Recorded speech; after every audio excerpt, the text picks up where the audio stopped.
Hi, this is Glenn from Hard Street. I'm going to show you how to install the RYT-THERE saddlebag shelf set for Heritage Softail. It's very easy to do. It's 3 steps. I'm going to show you how to do it.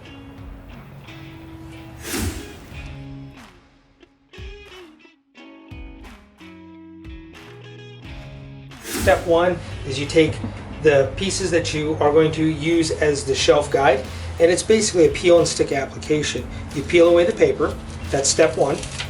And then there's detail on the saddlebags that you kind of locate. So as you come in here, you can see where there's that hole that's kind of keys in. There's some detail right here, like a notch right here. And you just kind of line that up around there, fit that in there. This is a self-stick adhesive right there. You just put that down. That's the pieces that actually help guide the shelf on there.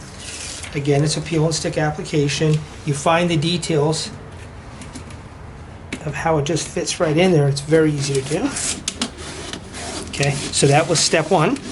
Peel that on, you applied that. Okay, now step 2. This is where we take the shelf and we actually slide that into place. We drop it in and slides into the grooves, fits right in there. Then step 3, this is the shelf lock. This comes in, we first put this edge in first, clips in, and when you bring that in, locks it into place. That's how easily the RYT-THERE saddlebag shelf set goes in.